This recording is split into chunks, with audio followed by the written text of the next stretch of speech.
Well, look, thanks to Professor Fuji for his invitation, and what a great turnout. Thanks very much for coming and spending time with us to talk about this topic.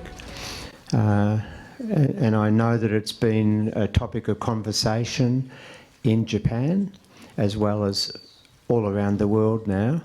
And I'm also happy to come to different countries and talk about our work and how it relates to the key policy issues that we're facing. And today I'm going to talk about two key policy issues that relate to Japan and the rest of the world. The first one will be the ageing population issue, the rising dependency ratio issue, and the second one will be the Green New Deal issue. And first I thought we'd have a little look at the real world, and it's a real world that you all live in. And you'll recognise these graphs, these charts. This is the fiscal balance for Japan from 1980 through to last year. The red, of course, are surpluses and the blue are deficits. And this is Japan, gross and net government debt as a percentage of GDP. Blue is the gross, red is the net. And this is the central bank, Bank of Japan, its total assets.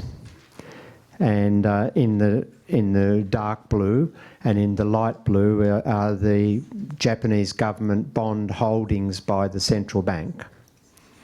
And a number of central banks now have balance sheets that look a bit like that. And this is a different version of that last graph, and this is the percentage of total Japanese government debt that's held by the central bank. Now, if I looked at the European Central Bank, it would be similar. Not quite as extreme, if you like. Now, if I was to ask one of my students in macroeconomics who hadn't been exposed to modern monetary theory, who was had been only exposed to mainstream macro, if I'd asked them about those graphs, what predictions would they make? They would make a series of predictions based upon mainstream macroeconomics, the dominant paradigm in macroeconomics. And they would tell me, first of all, that with that much central bank holding of government debt, they would tell me a story about monetising the deficit, that the central bank, they would tell me it was printing money and funding the deficits, and I would say, well, what would you predict? And they would say, inflation must be rising and accelerating, because that's what comes straight out of the mainstream dominant macroeconomic framework. And there's you know the inflation rate better than I do in Japan. There's no hint of acceleration. They would also predict that interest rates would have to be rising, because they would apply their mainstream theory of crowding out, and crowding out tells us, the theory says that if governments are running those deficits and they're issuing bonds to match those deficits, well then that's putting a strain on the, excuse me, the loanable funds market, allegedly, and that strain on the finite pool of savings of the government competing for those savings from non-government borrowers would be pushing up interest rates. And those interest rate rises, they would predict, would be rather substantial because of the size the growth in the government debt. And of course, you know better than I do that you've had near to zero interest rates for many years now. While all this was going on, and they would also predict that with those deficits, government deficits, and with those bond issuing and the rising government debt, highest gross debt in the world, and I know that there's the net debt is nothing like that, and Japanese government holds significant assets that offset that, but the mainstream economics framework would have predicted, and did in the 90s, and my colleagues were predicting these things, that bond yields should have, using jargon, gone through the roof. And of course, you're now, in recent history, selling 10-year government debt at negative yields. That investors are actually paying the government not only to give the Japanese government money, but also paying them for the privilege, if you like, to do that. And, you know, we're seeing in Germany, for example, you know, 10-year bond issuing of the Bund is going at negative rates, and elsewhere. And they would also, my students would have also predicted that inflationary expectations of business firms and other private sector agents would be predicting, the expectations would be of rising inflation. And these are the expectations here from the Tankan survey conducted by the Cabinet Office, and you can see here out to 5 years, in English we say flat as a pancake, dead flat. There's no expectation among investors and among consumers and households and firms of any outbreak of inflation anytime soon. And so what would we conclude from that reasonably? Well, we would conclude that the mainstream framework provides no knowledge to allow us to understand what has happened in the Japanese economy over since the massive commercial property crash in the early 90s. It would provide no information that's useful. And if you go back and, you know, I'm like a magpie. I collect all sorts of things, and I keep snippets of articles and statements of my colleagues since I've been an academic, 30 years. And I go back and I look at what people were saying in the 1990s about Japan. And Japan was going to run out of money, it was going to have hyperinflation, the government was going to become insolvent, and all the rest of it. And none of that happened. And so what that tells me is that the mainstream macroeconomic framework is what we might call in the modern parlance fake knowledge. Fake news, fake knowledge. It doesn't provide us with any information that's useful to understand the way in which a modern monetary system operates. It doesn't provide us with any coherent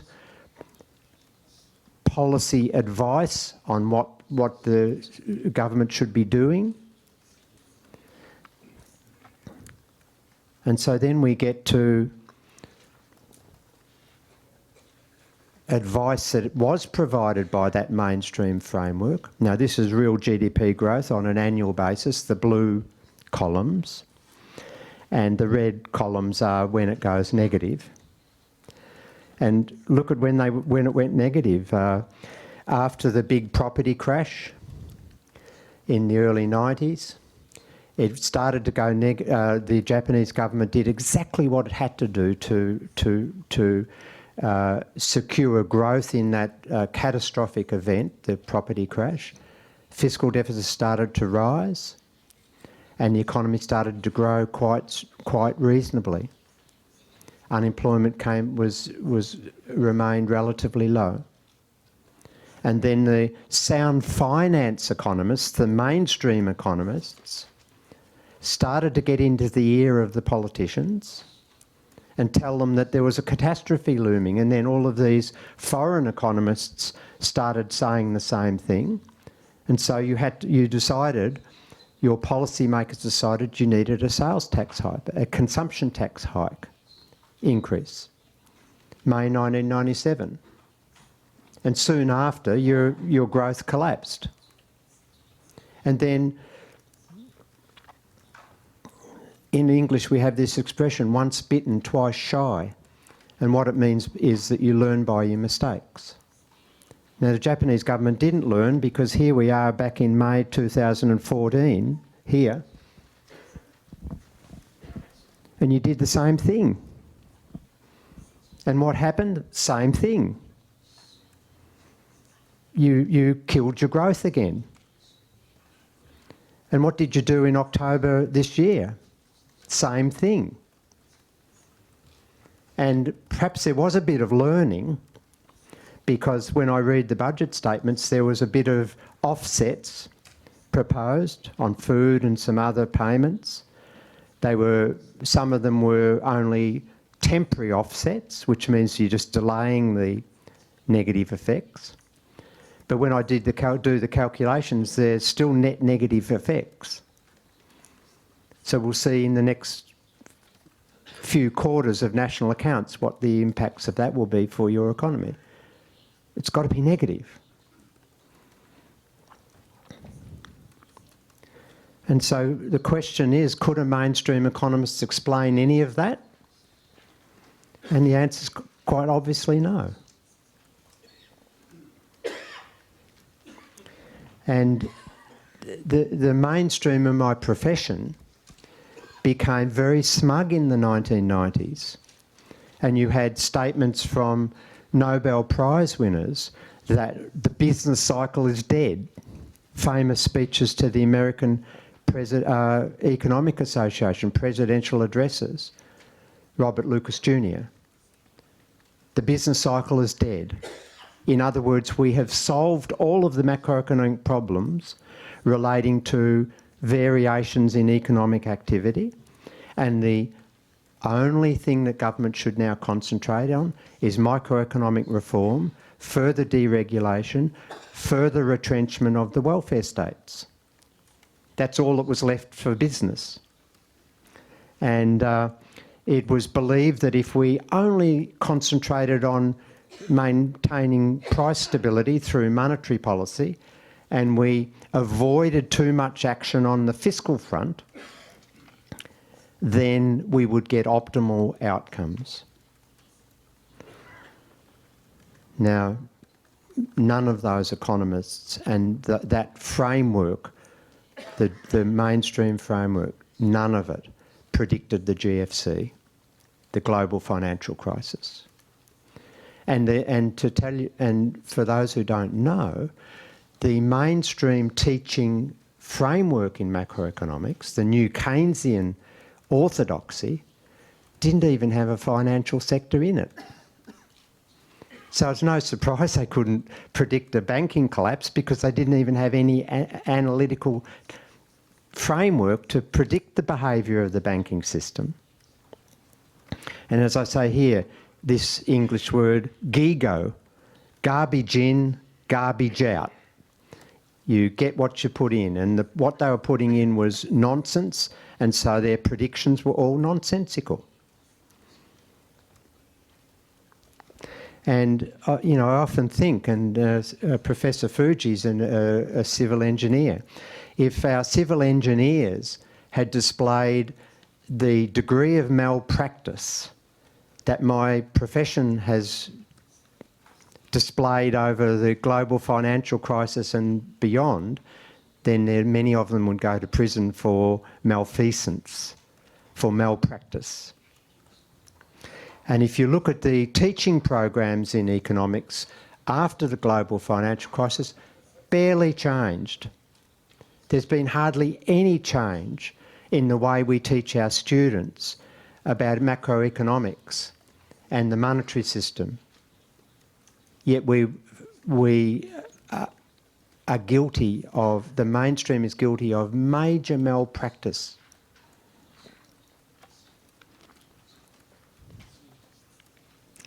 Now, modern monetary theory really began in its current form 25 years ago, you'll be surprised. We started, a small group of us, a few Americans and myself, found each other on the early days of the internet, and we started thinking about an alternative framework. I was doing work when I was a fourth-year student at Melbourne University in 1978, and that tells you how old I am. But we finally, this group came together in about 1994. I was extreme. By then, I had spent about 3 years studying Japan, because I was so interested in how the Japanese economy was adjusting to that huge commercial property crash, and the way in which the government had led the growth out of that crash. And I sort of thought, well, how can we understand that? What economic theory and tools do we need to understand that? Because it was totally contrary to what was being taught in our universities, the mainstream framework. So that's how it sort of all began. So from my perspective, your country has helped develop MMT. Thanks very much. Now, as it becomes more and more known what we've been up to, so for many years we were bashing our heads against a brick wall, to use the expression. But increasingly now, people are starting to know that there's this body of work, and look at the audience, so you're obviously knowing, and we talk now all around the world on these topics, and this body of work is now being perceived as some sort of threat to the mainstream. And if you study philosophy of science, of course, you know that there's extreme resistance by dominant paradigms to new ideas. We've got examples in all sorts of disciplines, the way in which paradigms shift and they get resisted for years. And Max Planck once said that paradigms change one funeral at a time. And what he was saying was that the senior professors who are the proponents of the dominant paradigm have to retire and die off before the resistance collapses and change occurs. And in your own country, we're seeing resistance. So you can read the top line from your central bank governor better than I can. I know what it says. And you've got your Prime Minister saying that we're not carrying out MMT. No, don't mention the word. And you've got your Finance Minister there saying we've got no plans to become a testing site. These are all ridiculous statements, with due respect to your political leaders. These are all nonsensical statements. And what they tell me is that the policy advice that these politicians are receiving is incorrect and not based upon any understanding of reality. And what would you expect then to follow from that? A damaging consumption tax hike. If you're getting poor advice, you're going to introduce poor policy. So let's move on. The first thing I really, and this will give you an idea of why the statement by your Prime Minister or by Mr. Arso, your Finance Minister, were so missing the point. I always make this point that, and I see it on Twitter and Facebook, not that I use Facebook, but I see it in social media, a lot of people saying, when we have MMT, things will be better. And that's sort of equivalent to your Prime Minister saying, we're not carrying out MMT, we're carrying out something different, obviously, by implication. the point is that MMT isn't a regime that we might or might not shift to.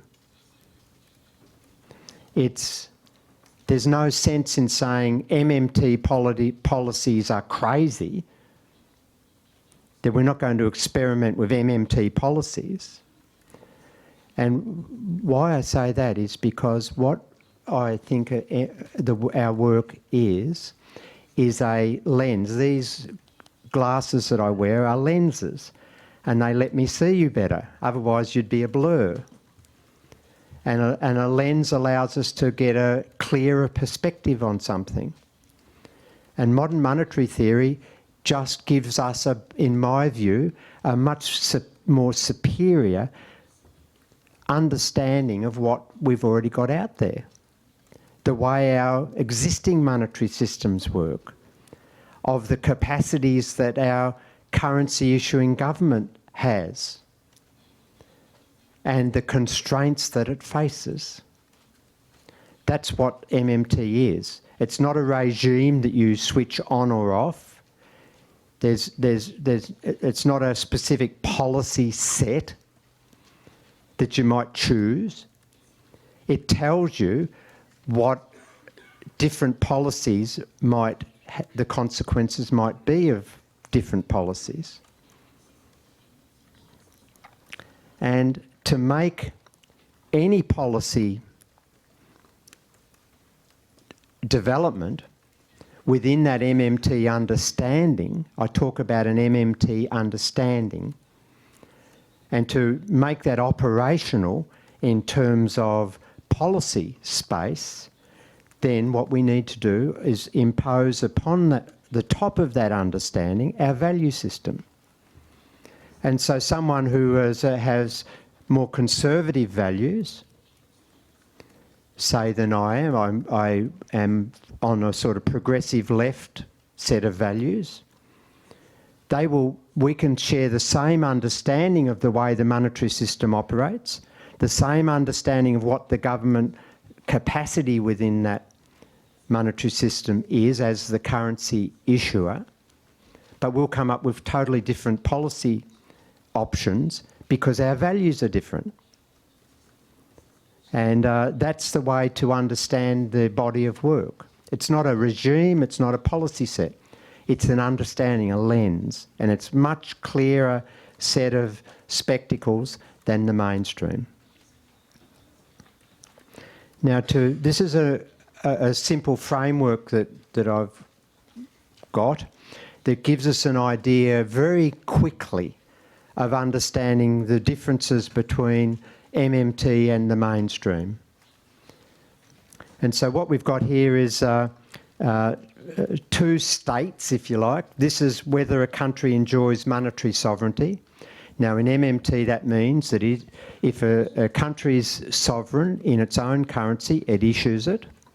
Japan, yes. It floats it on foreign exchange markets. Japan, yes.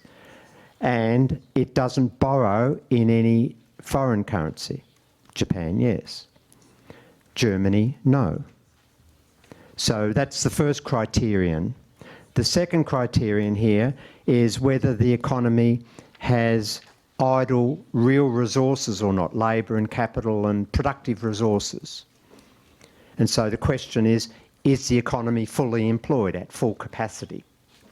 And so we go through a few options just to see the very clear differences between MMT and the mainstream. And this will allow you to, I think, to very quickly understand why we think differently to the mainstream. So let's ask a few questions. Yes, yes. So does the country enjoy currency sovereignty? Yes. So we're talking about Japan. And is that economy fully employed? And we've got yes. So all the productive resources are currently working. And so what constraints on government spending are there in that situation? Well, oh gosh, sorry. The constraints are what we call real constraints. The government spending is constrained by the fact that there's no further real resources that are available that are idle. Now, in that case, the the currency issuing government has a choice, because if it wants to expand the size of the public sector relative to the non-government sector, and you're at full employment and there's a real resource constraint, then what it has to do is take some of the use of those real resources off the non-government sector so that they can be redeployed into socio-economic programs in the public sector. So that's a choice of how do you do that? Well, you might do that by increasing taxes, by depriving the non-government sector of the purchasing power to use those resources. You might do it in other ways through regulation or planning restrictions. But you've got to do something, because if you don't and you keep spending, then what happens? Inflation. So in this case, we hit an inflation barrier if we keep spending, unless we divert the resources to the public sector away from the private sector. So that gives you a number of, a discussion about policy options. What happens if you're Japan and you have idle productive resources, you're not at full employment? Well, then MMT says there are no constraints on spending. The currency issuer has no financial constraint, and it has no real constraint in this case, because there are idle resources that can be brought back into productive use by government spending. And what we learn from out of that is that a currency issuing government can always buy whatever is for sale in its own currency, including all idle labour.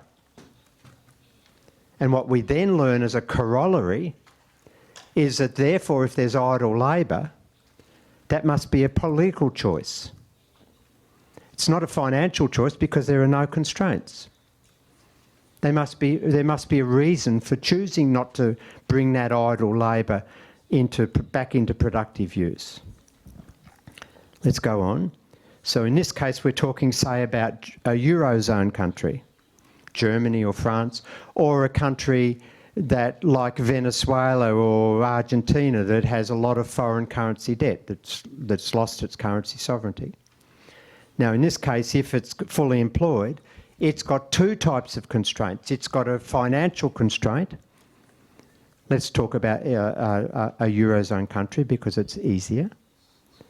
Then not only does it face a real constraint, all the resources are already being fully used, but also it has to fund any government spending beyond taxes by accessing borrowed funds from the bond markets.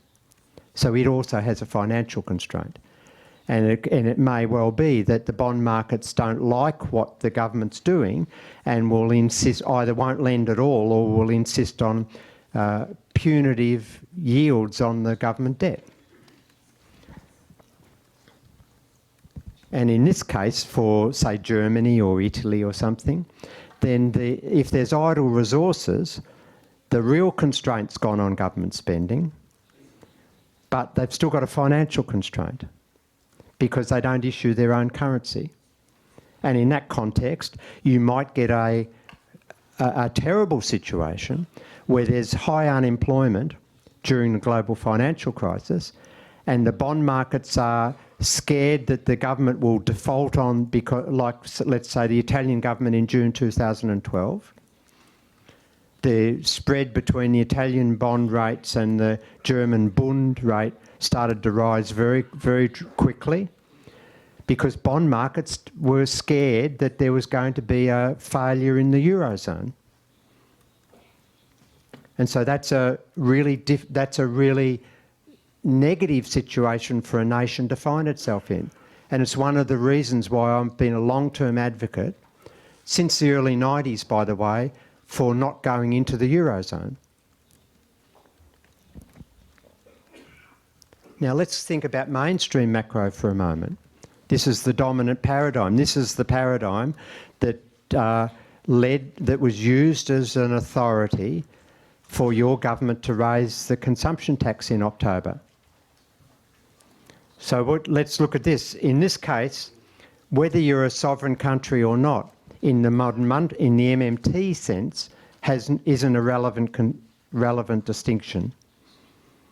They make no distinction between currency sovereignty and using a foreign currency. So they think Japan's like Greece. And you can, if you do a Google search, you'll see that there's been articles written where Japan's heading towards Greece in financial chaos.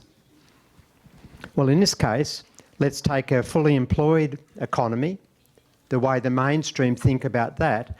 Well, they believe that economy has financial and real constraints, whether it issues its own currency or not. Whereas MMT says that economy only has real constraints. That's a fundamental difference. And will obviously, this sort of understanding here will obviously generate different policy responses than an MMT understanding that only is worried about the real constraint. Let's take the next case. And we've now got an economy that's got idle resources like mass unemployment, and it's now obviously doesn't have any real constraints, but has, in a mainstream approach, has financial constraints, the government. And so the narrative that is derived from that understanding, and we're using understanding here, it's no understanding at all, but you know what I mean, I hope, is that the narrative that would emerge are all the normal stories. Well, we can't do anything about the mass unemployment because we're going to run out of money. We can't have a job creation program to solve the unemployment problem because we've got financial constraints, and if we run a deficit sufficient to create the spending that would provide the job creation program, then our bond yields might rise, or we might have accelerating inflation and the economy will collapse. All of that story, you know the story, I'm sure. And so the purpose here is to show you that if you have an MMT understanding, the questions you ask are quite different, and the answers you seek to those questions in terms of policy space will be quite different than a mainstream economist. And the importance of that is that, in my view, because the mainstream framework doesn't provide us with an adequate understanding, the policies that emerge from that framework often do make the problem worse. And so, you know, during the global financial crisis, we had the IMF talking about, and I couldn't believe it actually, growth-friendly austerity.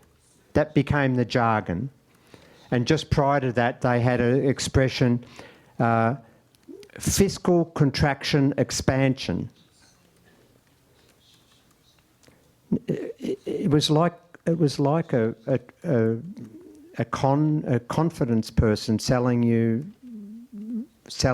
fake products. You can't have an expansion if you're cutting spending. It's impossible. You can't impose austerity and expect to grow. There might be times when you have to impose austerity if you've got a accelerating inflation and you have to cut nominal spending growth.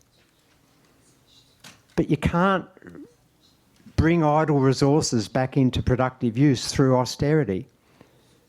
The only thing you will achieve is to make there more idle resources, higher unemployment, higher underemployment, less stable work, lower wages growth, all the rest of it.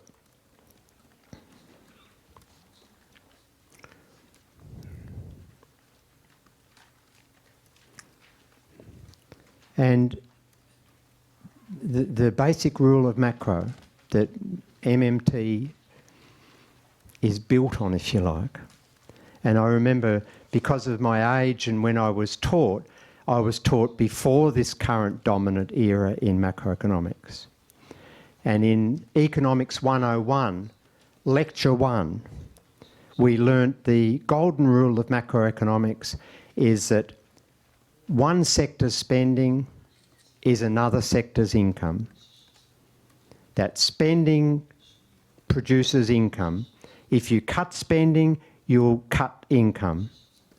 And spending, income, output, employment. It all starts with the spending.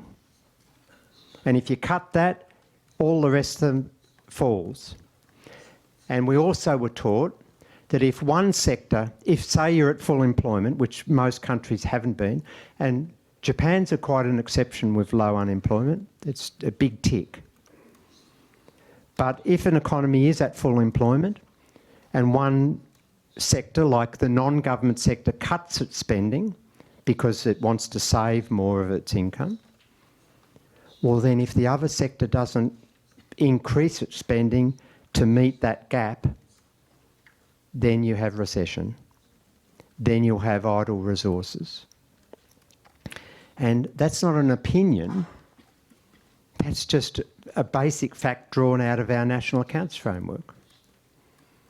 It's not my opinion, it's just an understanding that hits you in the face when you understand basic national accounting. And what we know is if the non-government sector has a desire to save overall, and that can manifest in a number of different ways,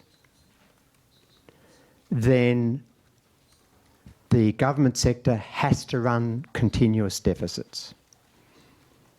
Again, as a matter of accounting.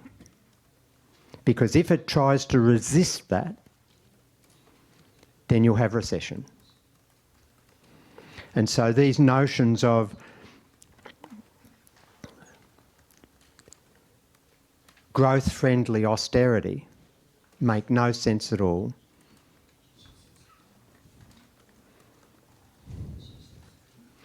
And the important point is that a particular fiscal position, that is deficit or surplus, big or small, has no meaning in itself. It's neither good nor bad. We can't put any assessment on it at all. You know, is a 4% deficit of GDP better than a 2%, or is it worse? We can't make any statements like that, because we have to understand that fiscal policy occurs in a context. And that context, in the way the MMT economists talk about it, is that we've got to appraise fiscal policy in terms of how close or how far the economy is from full capacity, from coming up against the inflation barrier. And if the goal is to improve well-being of our citizens, which surely that's one of the reasons we want governments to use their fiscal capacity, then we want them to get as close to full employment as possible with price stability. And we shouldn't tolerate any governments that allow high unemployment and high underemployment and irregular work and all the rest of it, because that damages our well-being. And so the context in which we appraise any fiscal position has to be how close the economy is to using all of its resources effectively. Now, for a country like Australia, we've run 3.5% external deficits since the 70s of GDP. And if we want our private domestic sector, households and firms, to save overall as a risk management for them, you know, then that government, our government, has to run deficits. That's the context. Has to. And if it tries to push up against that reality by moving to surpluses, then the only way that can occur in our economy is if the private sector increasingly spends more than its income, builds up debt. And in Australia history, the household sector moved from about 60% of debt to household disposable income to 180 over about 12 years in the 1990s and early 2000s. And that was the only reason the government could run surpluses without recession. Now that's unsustainable, that sort of dynamic, because the household sector can't keep building up debt. So this is the context. A country like Norway has a very strong external sector through its gas and oil in the North Sea, and it can still provide first-class public services and infrastructure, and if you've been to Norway, you will have enjoyed those. Transport, education, health, all the rest of it. It can still allow the non-government sector to save overall, yet it has to run surpluses to avoid the total spending being too powerful because of the strength of its external sector. Context. Okay, now I want to go on to these policy issues. Oh, I will just say this. A lot of people say, oh, well, you know, if you listen to Bill Mitchell, then there'll be hyperinflation. If we keep running these deficits, there'll be hyperinflation. And of course, you know, every few years you'll read a Nobel Prize winning economist predicting that the day of doom is about to occur. And of course the day passes and then they go silent for a couple of years and then they come out again. Nothing ever happens. But the point to understand is that all spending has an inflation risk. Government spending, consumption expenditure, in business investment, export revenue.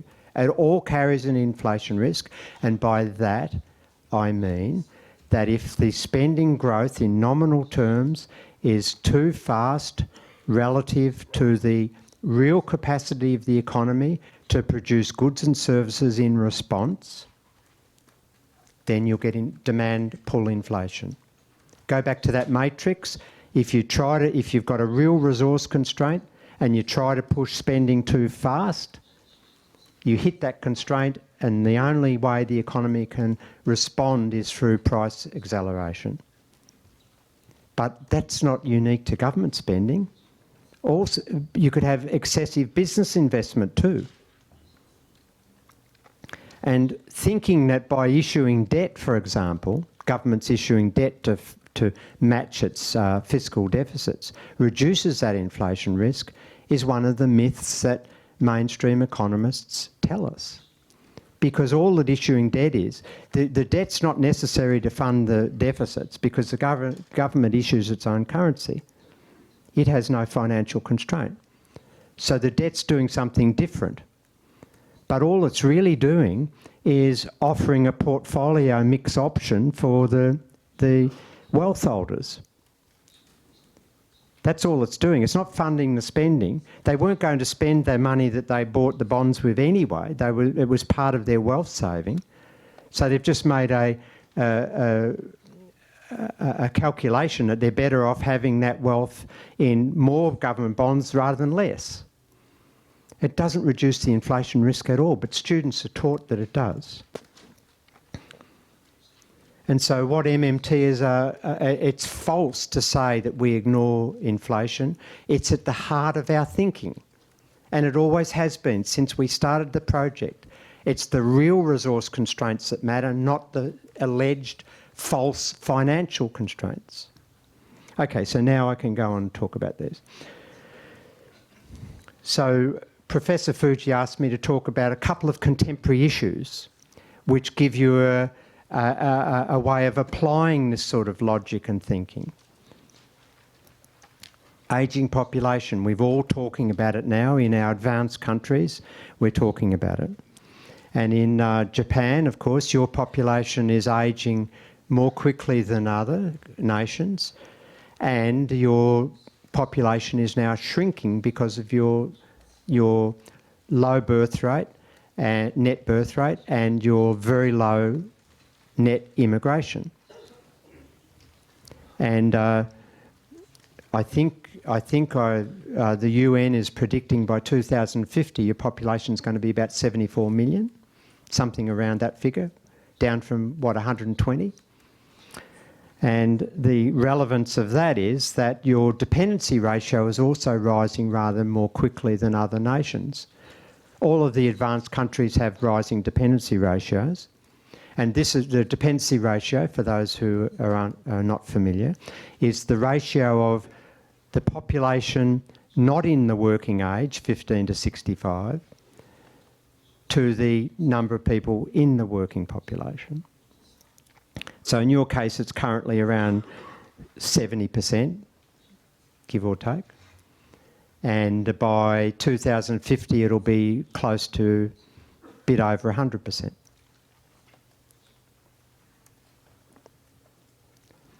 Now, I just did a quick, and I know the sort of retirement age is mostly 60 here, but to standardise across international comparisons, we calculate it with the working age population 15 to 65, so that's a small change.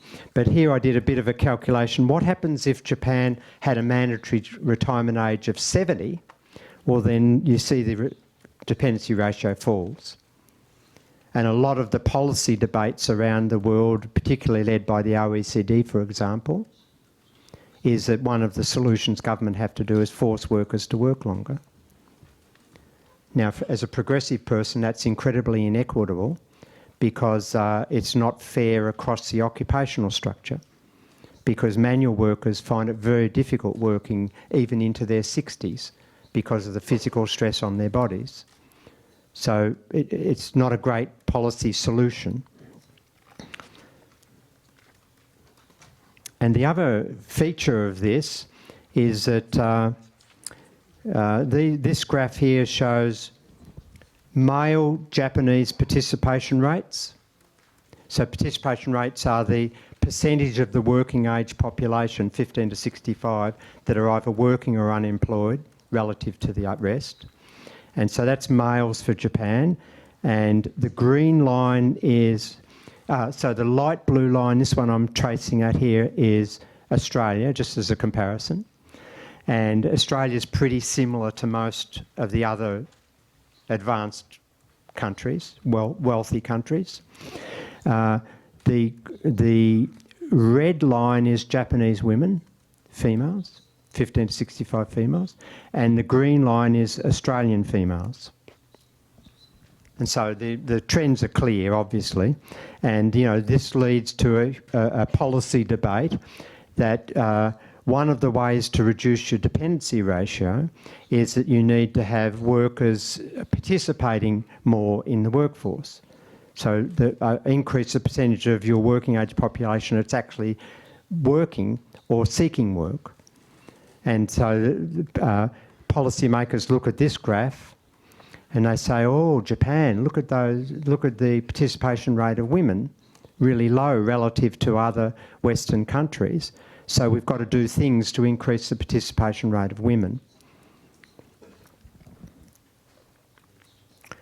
Now, what's the actual issue of all of that? So thinking with my MMT lens on, I say, well, rising dependency ratios are actually a problem for all of our nations. As our populations age, that's an actual problem. But the mainstream, the sound finance economists, the policy advisors who dominate your Ministry of Finance here, their representation of the problem is that the government's not going to be able to fund all of the healthcare and the pensions of the older workers, the hip replacements and the knee replacements and all the rest of the stuff that comes with age, that the government's going to run out of money trying to maintain this. And so their solution is, as well as increased participation rates, increased mandatory retirement ages, their solution is the government has to move towards fiscal consolidation, is the term they use, run fiscal surpluses to save up for future pension entitlements. Now, the notion of a government that issues its own currency saving is ridiculous. We save as households because we use the currency, and the only way we can expand our future consumption possibilities is by foregoing some of our current consumption, putting the money into wealth holdings and hoping we earn an interest rate and then be able to buy more in the future. The government never has to do that. The government can always buy what's for sale in its own currency today, tomorrow and the next day. And what MMT economists say about the mainstream solution is that it's actually a solution to a non-problem that's likely to exacerbate achievement of solution to the actual problem, if that makes sense.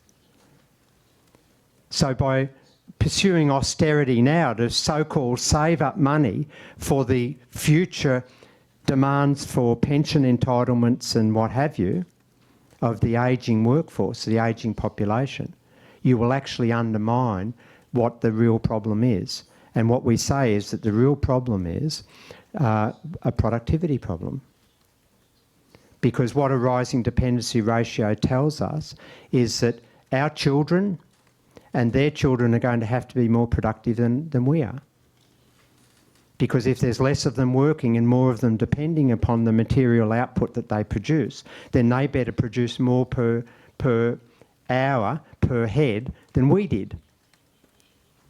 And then think about if that's the actual problem, which that's the MMT position, well then what we need is investment in R&D. We need to pump more money into research and development, into our universities. We need to make sure that our young people are engaged in education of a high quality. We need to make sure that school to work transitions are effective. We've now got this population among youth called the NEET generation, N-E-E-T, not in education, employment or training. Well, where the hell are they? They're nowhere. We're leaving them by the wayside. They're our future workers. They're the ones that are going to be producing the goods and services that most of us as we get older are going to rely on for our material standard of living. And so when I say that austerity exacerbates the solution to the problem, it's exactly that. We're denying our young people access to quality training, education and jobs. We're cutting funding to universities on research and development. We're degrading our education and public infrastructure systems that private investors crowd in on and leverage off. And the consequence of that will be a productivity loss that will not be conducive to solving the problem. Now, I did a little calculation for Japan the other day because I just was curious to see how Japan was actually faring. This graph shows the real GDP per person of working age. So it's not quite labour productivity, it's a little bit broader than that. It's telling you what, for the number of people in your working age over the years, as that number shrinks with ageing population, it tells us what they're producing per head. Check that out. So is there a productivity problem yet in Japan? Probably not. So maybe all the fuss about the ageing population is not such a big deal, and the government should keep investing in productivity augmenting infrastructure like education and training and bringing young kids back into work and getting rid of irregular, non-regular jobs. Now, if you wonder how you stand in the rest of the world in this respect, here I did another calculation. Here's America. Much younger society, much lower dependency ratio. So the MMT dialogue about the ageing population is that you've got to keep doing more to invest in education and training and to maintain full employment and get rid of underemployment, get rid of non-regular work. And I have, in question and answers, I can talk more about specific things with respect to my understanding of the Japanese problem. The last thing I'm going to talk about briefly is climate change. Now, in the interests of time, my take on the climate change is now being characterised as Green New Deal. Now, I don't like the terminology because it's very American-centric. And remember that Roosevelt's Great Depression New Deal was a cyclical stimulus. It was to stimulate an economy that was in deep recession, depression, and they needed a fast hit of spending to bring the economy back into growth. Well, the Green New Deal's not. The New Deal wasn't a structural transformation. Well, the Green New Deal, as we think about it, is going to be a massive structural transformation of our production and consumption systems. If the climate scientists are correct, both in their magnitude of their estimates and the timing of their estimates, then we better get, in the English jargon, we better get on our bikes pretty quickly, meaning we better do a whole lot of stuff very quickly.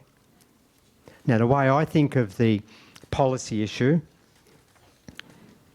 is here.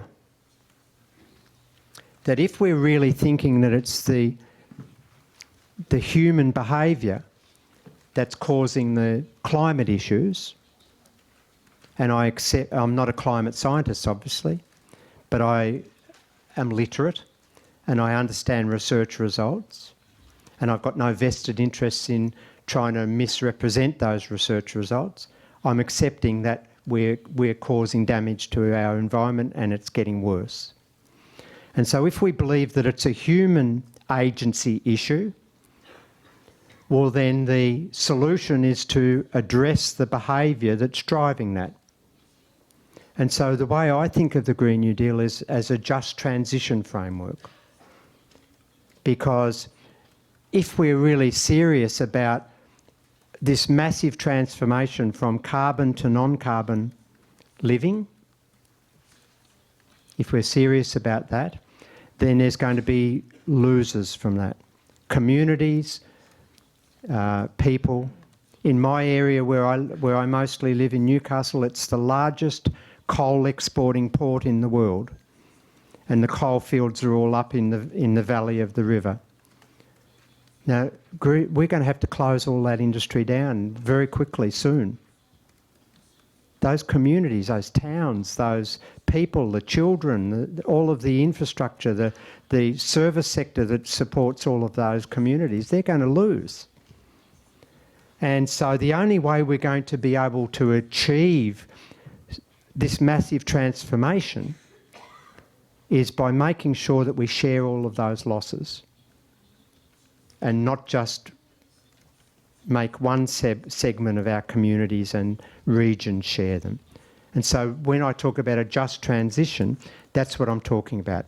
A comprehensive framework that allows us to move forward relatively quickly and substantially, but not leave people and communities behind. Now and when we do that, we'll be able to get serious solution to climate action, and we'll be able to save the world because we'll have the political legitimacy because we're running an inclusive, just, equitable transformation. That's what I think about that's my version of the Green New Deal. Now, none of that's going to happen. This is my just transition framework, but none of that, the scale of this is massive. And relying on a market system to do it, like carbon taxes or emission trading systems, it's just not going to cut it. It's not going to deliver what we want. And so what we know is that if this transformation is going to be successful, we're going to have to fundamentally reconfigure our understanding of the role of government in our societies. The role of government is going to have to increase substantially. The role of government spending is going to have to increase substantially. The role of government intervention is going to have to increase substantially. It won't work otherwise, because the private market will never deliver what I conceive is the solution. So, and there's all sorts of frameworks like donut economics that you might be familiar with that's given us a framework on how this just transition could occur, and I've got nothing against this framework. But the missing point, and this is the first question that's always asked when the Green New Deal comes up, and you just have to follow the debates in America at the moment, and the first question is, how are we going to pay for all of this? And of course, that derails the debate, because the sound finance economists say we can't afford all of this, that it'll be the governments haven't got the capacity to do this.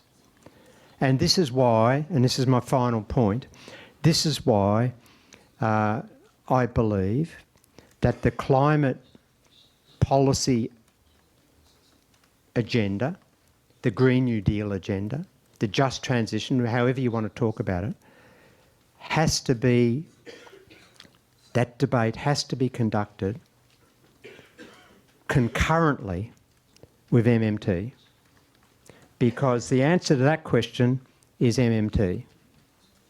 Because once you have an MMT understanding, you would never ask that question. Go back to my matrix, what we're going to come up against is a real resource constraint.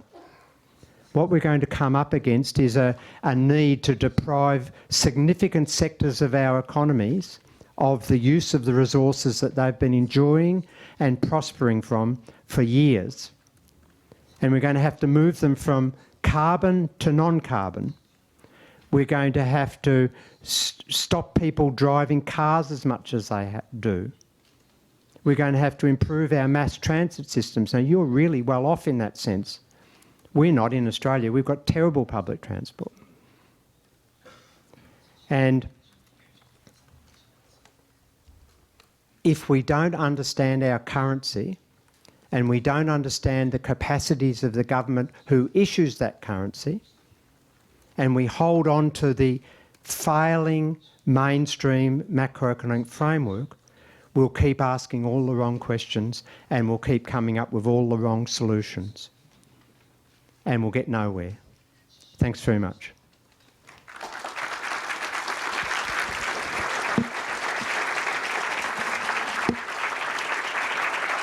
ミッチェル先生、ありがとうございました。